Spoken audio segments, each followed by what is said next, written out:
오늘 하나님께서 우리에게 주신 말씀은요, 요한복음 13장 34절 35절 말씀입니다. 신약성경 171쪽 요한복음 13장 34절 35절. 이 계시의 말씀을 봉독할 때 살아계신 하나님의 음성을 들으실 수 있기를 바랍니다. 새 계명을 너희에게 주노니 서로 사랑하라. 내가 너희를 사랑한 것 같이 너희도 사랑하라. 너희가 서로 사랑하면은 이로써 모든 사람이 너희가 내 제자인 줄 알리라. 아멘. 할렐루야. 할렐루야. 옆 사람과 인사하겠습니다. 사랑합니다. 사랑합니다. 시작. 사랑합니다. 사랑합니다. 감사합니다. 오늘은 사랑의 원자탄 손양원 목사라는 제목으로 말씀을 전하겠습니다. 1948년 8월 6일, 8월 9일 이틀에 걸쳐서요, 일본 히로시마와 나가사키에 원자 폭탄이 떨어졌습니다. 당시 나가사키의 인구가 24만 명인데요, 7만 4천 명이 목숨을 잃었고요, 7만 5천 명이 그 목숨을 잃지 않았지만 원폭으로 인해서 팔과 다리가 잘리고 심각한 부상을 입은 사람이 7만 5천 명. 그래서 합치면은 15만 정도가 죽거나 심각한 부상을 입었다는 거예요. 그 나가사키 인구 24만 중에 9만 정도가 남아 있는데, 이 사람은 원폭 피해로 인해서, 다시 말하면은 그 후유증으로 인해서 외상후 스트레스 장애를 받았는데요, 그 스트레스로 인해서 또 다른 질병이 오는데 굉장히 무서운 질병이 왔다는 것입니다. 백혈병, 그 다음에 폐암, 유방암, 대장암, 그리고 전립선 암까지 와서 심각한 암에 걸린 사람들이 많았다라는 것입니다. 당시 히로시마에 나가사키에 떨어졌던 그 원자 폭탄의 온도가 몇 도냐? 4,000도였대요. 그래서 반경 2km 이내에는 흔적이 없어요. 제가 나가사키에 갔더니 원폭 피해 그 관이 있더라고, 기념관이 있더라고요. 그러니까 가서 봤더니 교회와 성당 같은 곳인데, 그곳을 사진을 원폭 이전에 찍었던 사진과 이후의 사진을 비교해서 이렇게 전시해 놓은 걸 봤는데, 돌도 없고요, 흙도 없고 쇳덩어리도 없어요. 여러분들, 불이 100도면은요 사람에게 이게 뭐 살갗에 닿으면은 흔적이 없어요. 100도면은 우리 인체의 모양이 바뀌는 거예요. 화상 입은 분들 보십시오. 그런데 100도가 아니라 4,000도. 4,000도. 어마어마한 뜨거운 열이죠. 만약에 지금 핵무기가 하나 떨어졌다 그러면은 그 지역 반경 2km뿐만 아니라 주변에는 그 뜨거운 열 현상으로 인해서 쑥대밭이 되어버립니다. 왜 이스라엘이 이란을 공격하고 미국이 이란을 공격할까요? 그것은 핵무기 못 만들게 하기 위해서 그러는 거예요. 여러분들, 우리나라에도 마찬가지예요. 뭐 여기 안 떨어졌으니까 그렇지 않아요. 여기는 4,000도고요. 반대로 이야기하게 되면은 우리 중랑구의 맨 끝자락에서 핵폭탄이 떨어졌다 그러면 그 열기로 인해서 중랑구의 사람들도 심각한 피해를 보게 됐다는 거예요. 그렇게 이 원폭의 열 대단합니다. 피해갈 사람이 없어요. 그런데 더 놀라운 사실은요, 이 원자 폭탄의 온도보다도 더 뜨거운 게 있답니다. 그게 무슨 거예요? 뭐냐? 사랑이래요. 사랑. 여러분들, 우리 부모님들은 자녀들이 원하는 것을 나쁜 것 빼고는 해달라면 다 해주죠. 왜 그래요? 자녀를 뭐 하기 때문에? 사랑하기 때문에. 부모 돼 보신 분들은 알 거예요. 만약에 내 자녀가 그럴 일이 없겠지만은 뭐 장기 하나를 기증받아야 된다라는 일이 벌어진다면은 그게 부모의 장기가 맞다 그러면 다 줄걸요. 왜 그렇죠? 자녀를 사랑하기 때문에. 그래서요, 부모 사랑은 온도로 비유하면은 무한 온도예요. 4000도가 아니에요. 내 몸을 불살라 준다니까 여러분들. 불살라 줘요. 그게 부모의 사랑인 거예요. 만약에 아버지, 어머니가 사랑이 없다 그러면은 자녀가 아프든 말든 학교를 가든 말든 잘 되든 말든 관계없어요. 그런데 자녀에 대한 그렇게 사랑과 집착이 있는 이유는 뭐냐? 사랑하기 때문이에요. 사랑. 자녀가 조금만 늦게 들어와 보십시오. 자녀가 조금만 아파 보십시오. 자녀가 조금 근심 걱정이 있어 보십시오. 부모로서는요, 굉장히 신경이 많이 쓰이는 거예요. 왜 그렇죠? 사랑하기 때문에 그러는 거예요. 사랑하기 때문에.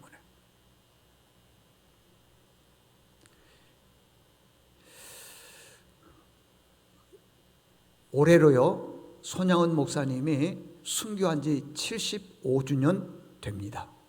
우리 1층에 손양은 목사님 사진전을 제가 이렇게 16카트로 해서 이렇게 쭉 전시해 놓은 것을 보았을 것이에요. 한번 예배 끝나면 다시 한번 보시기를 바랍니다. 손양은 목사님은요, 그 경남 함안에서 태어났습니다. 그리고 아버지 손종일 씨의 장남이었는데 아버지는 교회의 장로님이셨는데 굉장히 교인들로부터 인정과 존경을 받는 그런 장로님이었습니다. 야, 저 장로님의 믿음을 닮아가야 되겠다. 모든 교인들이 그러는 거예요. 존중해지고요, 존경하는 거예요. 그분의 믿음 때문에. 그러면은 그 장로님의 믿음이 어떤 믿음이었느냐? 일사가고. 일사가고란 말은 오직 하나님 중심. 세상에 있는 그 어떠한 즐거움과 기쁨과 행복이 있다 하더라도 그것을 뒤로하고 하나님 중심으로 살아가는 신앙이 일사가고라는 것이에요. 그래서 이 아들 손양은 목사님이 장남인데 이 아들이 그 영향을 받은 거예요. 그래서 이분이 신학교를 졸업을 하고 부산에 가게 되면은 나병 환자들이 모인 곳이 있는데 그곳에서 열심히 전도사로서 사역을 했습니다.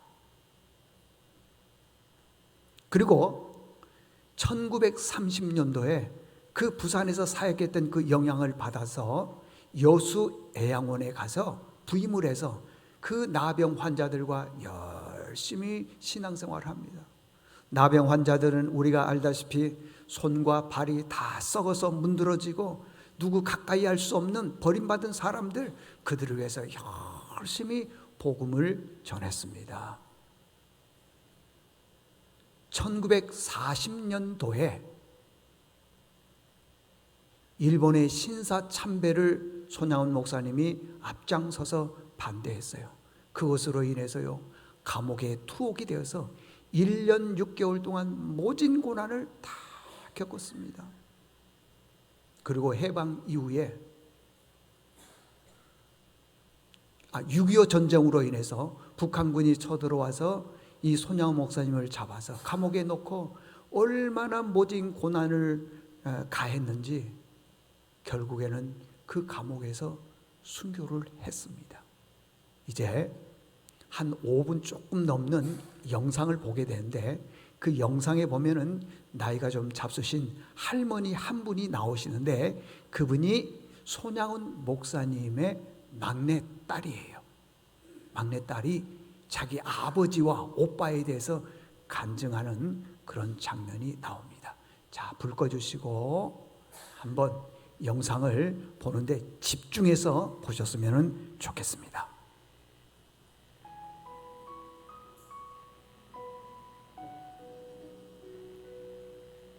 손양원 목사는 1926년 한생병자들이 대부분이었던 부산 간만동교회 전도사로 부임하게 되었습니다. 서사역지가 한생병자와 연결된 것을 계기로 평양 신학교를 졸업하고도 여수 애양원에 부임해 오직 나환자들과 고락을 함께 했습니다. 그러던 1940년 10계명 중 제1계명과 2계명을 범하는 것이라고 하여 신사참배를 반대했고, 그 이유로 손 목사는 여수 순천경찰서에 구속되었지만 하나님만을 섬긴다는 그의 의지는 변함이 없었습니다. 그동안에 3년이라는 기간 동안에 많은 반성도 했을 터인데 아직도 그 신사참배를 못하겠어? 공연히 헛수고만 했어. 하는 말에 아버님 대답이 그랬습니다. 헛수고는 오히려 당신들이 했어. 내가 신사참배 하려면 처음부터 하지. 왜 어리석게 3년이 지나날 내가 신사참배를 하겠어. 내 신앙은 옛날이나 지금이나 변함이 없어. 돌이킬 맘 전혀 없습니다.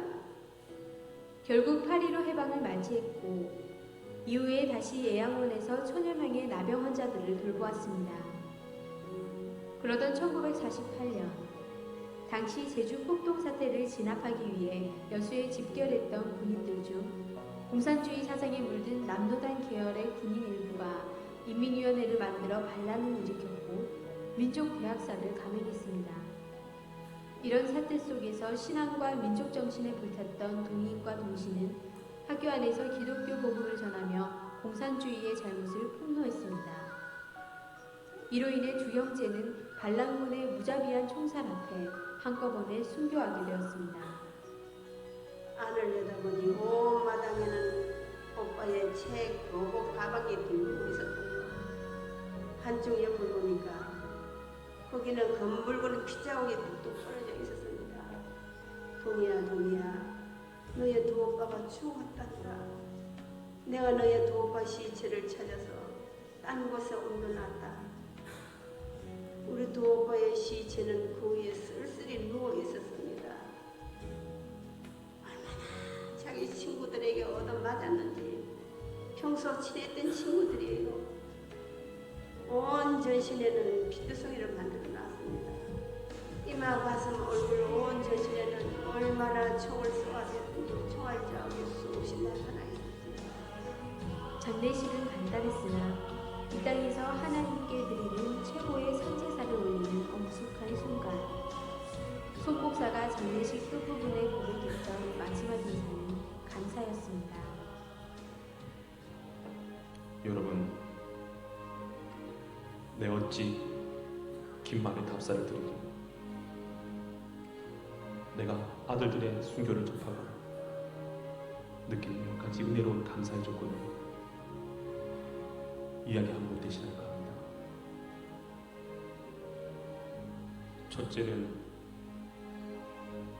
나 같은 죄인의 힘을 통해서 순교자의 자식이 나게 하셨으니 하나님께 감사합니다.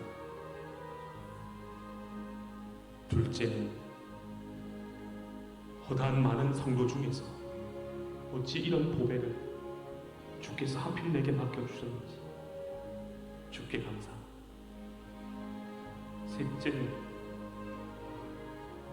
삼남 삼녀 중에서도 가장 아름다운 두 아들 장자와 차자를 마치게 된 나의 축복을 감사드립니다.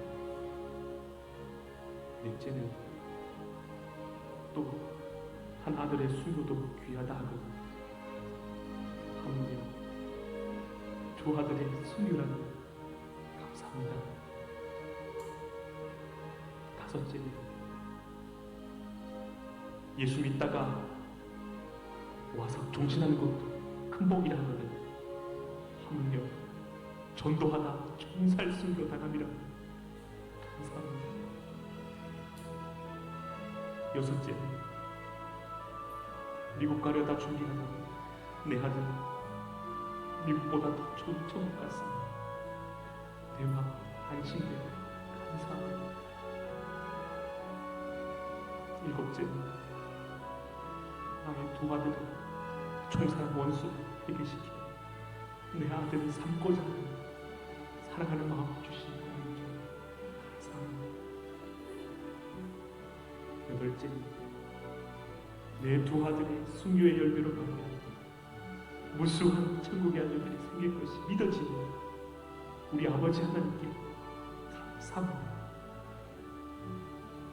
9째는 이 같은 역경 속에서 이상 8가지 진리와 신뢰를 찾는 기쁨과 여유 있는 믿음을 주신 우리 주 예수 그리스도께 감사합니다. 끝으로 나에게 분수에 묻히는 과분한 큰 복을 내려주신 하나님께 모든 영광을 돌립니다. 그가 공산당원에 맞서 순교하는 그날까지 그의 삶에서는 예수님의 가르침대로 두 아들을 죽인 원수까지 사랑하는 사랑의 삶이었고 어떠한 형편과 상황 속에서도 감사를 잃지 않는 삶이었습니다.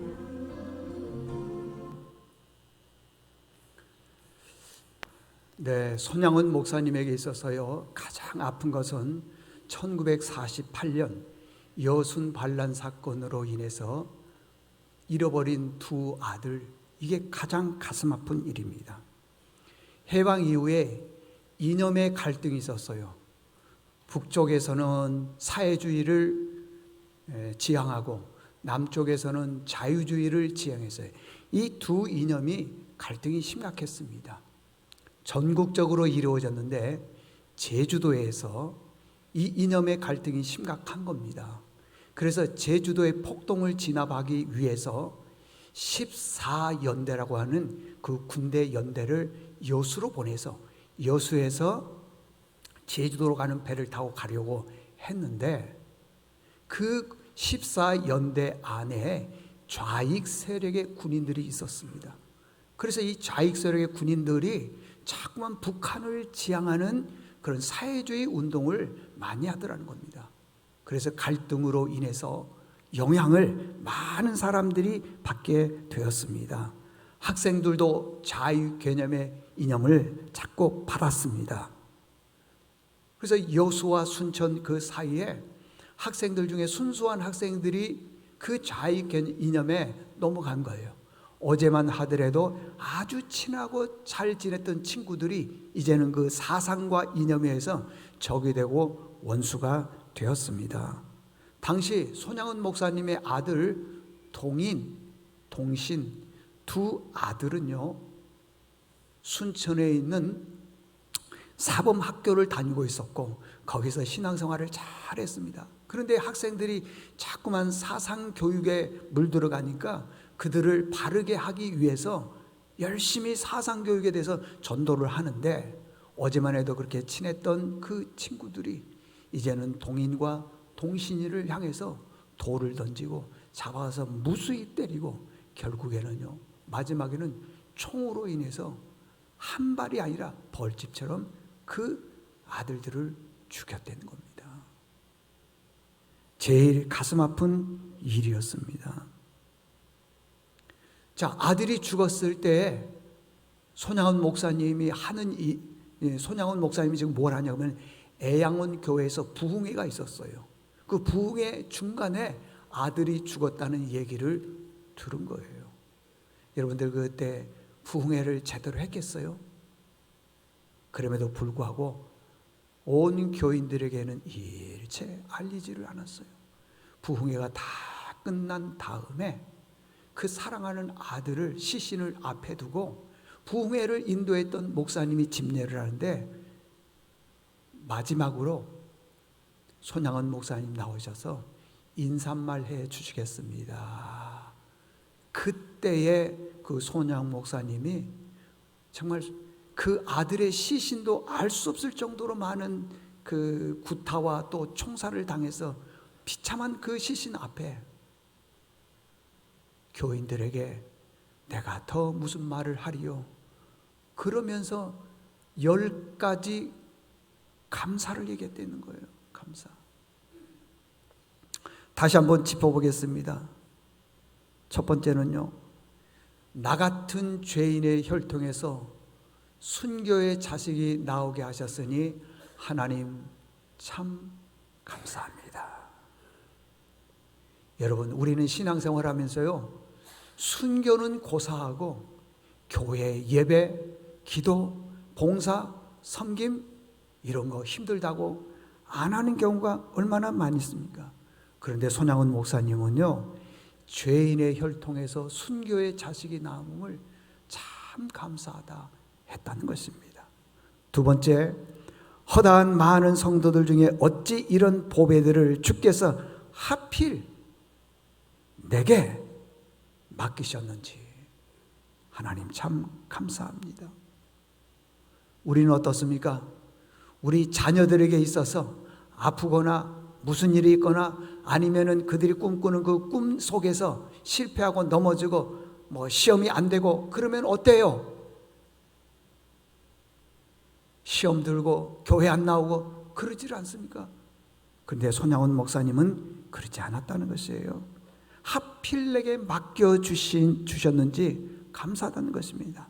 셋째, 삼남 삼녀 중에서도 가장 아름다운 두 아들 장자와 차자를 바치게 된 나의 축복을 하나님 참 감사합니다. 여러분, 우리는 인생 살아나가면서 어떤 게 복입니까? 자녀들 잘 되는 게 복 아니에요? 재물이 늘어나는 것 복 아닙니까? 내가 건강한 것 복 아닌가요? 그런 것만 복이라고 생각하고 있는데 손양원 목사님은요, 장자와 차자를 바치게 된 것에 대해서 감사했다는 것입니다. 네 번째, 한 아들의 순교도 귀하다 하거늘 하물며 두 아들의 순교일이요 하나님 참 감사합니다. 다섯 번째, 예수 믿다가 누워 죽는 것도 큰 복이라고 하거늘 하물며 전도하다 총살 순교 당함이리요 하나님 참 감사합니다. 아까도 말씀드렸지만은요, 우리 자녀들에게 조그만 어떤 일이 생기면은요 힘들어합니다. 고통스러워합니다. 그러다가 심지어는 교회도 나오지 않는 그런 경우가 있습니다. 여섯 번째, 미국 유학 가려고 준비하던 내 아들 미국보다 더 좋은 천국에 갔으니 내 마음이 안심이 되니 하나님 참 감사합니다. 우리는 좋은 것들이 어떤 것입니까? 좋은 집, 좋은 차, 좋은 옷, 좋은 가방. 그런데 손양원 목사님은 좋은 곳을 어디라고 했냐면 저 영원한 곳 천국이라고 했습니다. 일곱 번째, 나의 사랑하는 두 아들을 총살한 원수를 회개시켜 내 아들 삼고자 하는 사랑의 마음 주신 하나님 참 감사합니다. 우리는요, 나에게 싫은 말을 하거나 내 자녀에 대해서 안 좋은 말을 하게 되면은 그 사람 안 보려고 그래요. 조금 심하면은요, 그 사람 원수를 삼습니다. 그러면서 그 사람에 대해서 악한 말을 하는 그런 경우가 많이 있는데, 자기 두 아들을 무참히 죽였던 그 원수 같은 사람을 사랑할 수 있는 마음 주신 것 감사합니다. 감사했다는 것이에요. 여덟 번째, 내 두 아들의 순교로 말미암아 무수한 천국의 아들들이 생길 것이 믿어지니 하나님 참 감사합니다. 아홉 번째, 이 같은 역경 중에서도 이상 8가지 진리와 하나님 사랑을 찾는 기쁜 마음, 여유 있는 마음 주신 하나님 참 감사합니다. 여러분, 우리가 우리 자녀들에게 무슨 일이 일어나게 되면은 마음에 여유 있습니까? 잠이 옵니까? 음식의 맛을 느낍니까? 그렇지 않죠. 정말 죽이고 싶은 마음이 생길 것 아니겠습니까?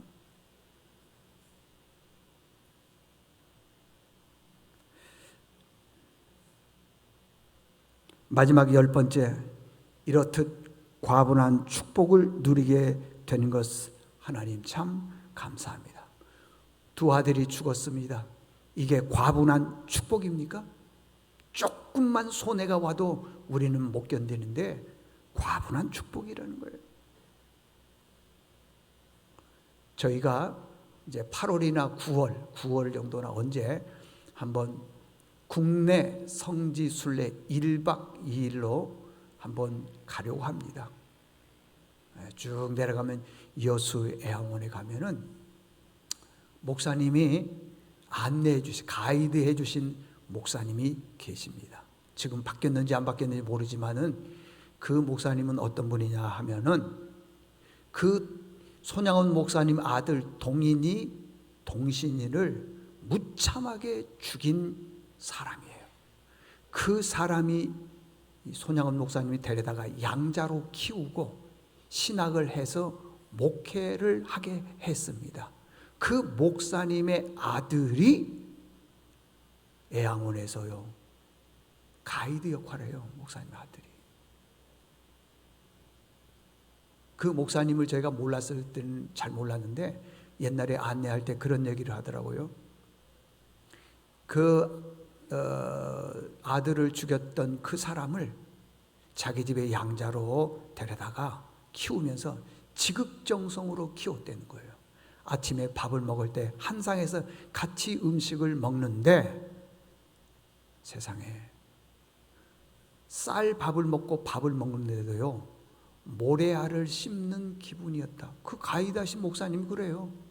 그 자기 아버지죠. 자기 아버지가 그렇게 동신이를 죽였는데도 그렇게 되는 거예요. 이게요 사랑이 아니면은 그건 불가능하십니다. 자, 오늘 본문 34절을 한번 띄워보십시오. 우리 같이 큰 소리로 또박또박 한번 읽어보겠습니다. 시작. 새 계명을 너에게 주노니 사랑하라. 내가 너희를 사랑한 것 같이 너희도 서로 사랑하라. 새로운 계명을 하나님께서 주셨어요. 어떤 계명을 주셨느냐? 서로 사랑하래요. 근데 그냥 말하는 것이 아니라 내가 너희를 사랑한 것 같이, 하나님이 우리를 사랑한 것 같이. 하나님이 우리를 어떻게 사랑한 줄 아세요? 우리는요 죄로 인해서 영원히 멸망받고 죽어 저주받을 사람이에요. 근데 하나님께서요 하나밖에 없는 아들 예수 그리스도를 우리를 위해서 이 땅에 보내주시고 십자가에서 죽으셨어요.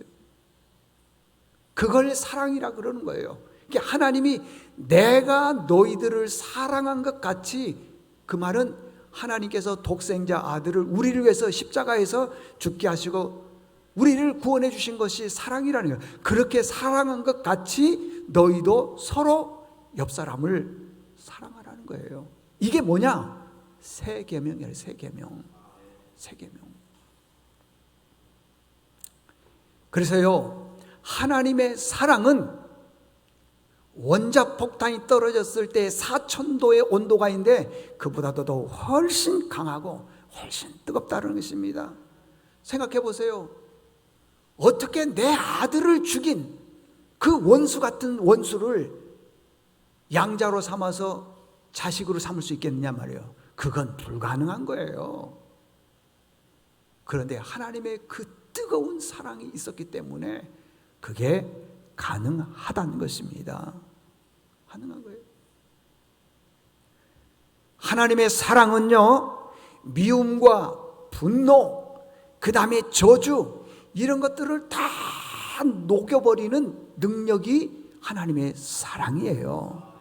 하나님의 사랑은요 절대 분노하지 않습니다. 절대 미워하지 않습니다. 절대 누구에 대해서 반감을 가지 않는 것입니다. 요한복음 15장에 보면은 포도나무의 비유가 있습니다. 이렇게 예수님께서 설명하고 있어요. 나는 포도나무다. 너희는 뭐라 그랬어요? 가지다. 근데 이 가지가 열매를 맺고 영양분을 계속 흡수를 하려면은 그 가지는 어디에 붙어야 되겠어요? 나무에 붙어 있어요. 나무에. 만약에 이게 잘리는 순간 그 가지는 죽은 거라는 거예요. 죽은 거라는 거예요. 그러면서 하시는 말씀이 너희가 내 안에 있고 내가 너희 안에 있으면 과실을 많이 맺나니, 그렇게 말씀하고 있습니다. 여러분, 가지가 이 포도나무에 붙어 있다는 것은 하나님의 사랑을 많이 받고 있다는 것입니다. 사랑 받아보셨습니까? 사랑? 사랑을 받아본 사람은요, 이게 사랑이구나라는 걸 알기 때문에 주변 사람들을 사랑하게 되어 있습니다. 누군가가 조금 잘못하고 해도요, 다 품어요. 품습니다. 다 이해해 줍니다. 사랑을 받아보지 못한 사람은요, 사랑을 받아보지 못했기 때문에 모든 게 다 폭력적이에요. 보면요, 여러분 그 데이트 폭력 들어보셨죠? 말도요 굉장히 폭력적이에요. 그래서 언어 폭력 그렇게 말하는 거예요. 어렸을 때 사랑을 못 받으면요, 장성했어요, 어른이 되었습니다. 그때부터는요 힘이 생기니까요, 그 힘 가지고 막 아내를 때리는 거예요. 자식들을 구타하는 거예요. 주변 사람들. 왜? 내가 젊었을 때, 어렸을 때 사랑을 많이 받지 못했기 때문에. 특별히 여자분들보다도 남자분들이 더 심해요. 왜냐? 힘이 있으니까. 힘이 있으니까. 여자분들 같은 경우에는요, 말이 너무 폭력적이에요. 힘이 좀 부족해서 그런지 모르지만은 말이 폭력적이라는 것입니다. 사랑을 받고 자란 분들의 특징이 뭐냐면요, 따뜻해요. 말이 참 신기하죠. 말이 따뜻해. 말이 부드러워요. 아주 넉넉해요. 사랑받은 사람의 특징. 똑같은 현상을 봤으면, 사건을 봤는데 어떤 사람은 거기에 대해서 분노하고 절대 이해 못하는 분들이 있는가 하면, 어떤 분들은요 따뜻하게 이해해 주는 분들을 보게 됩니다.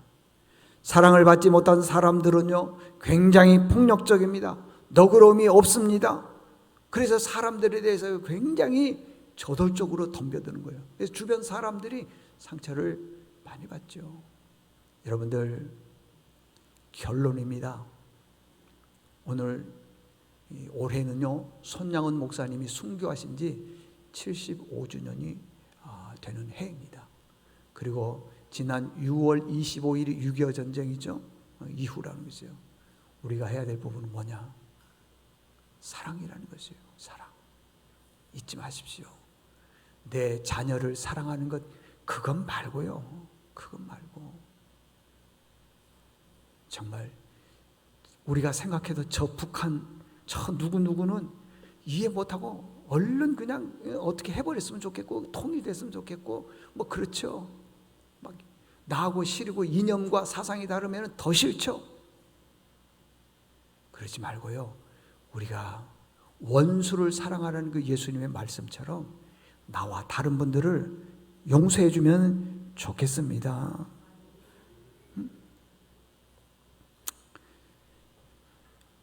온유가 뭐냐 하면은요, 이제 오후 예배 때도 말씀드리겠습니다.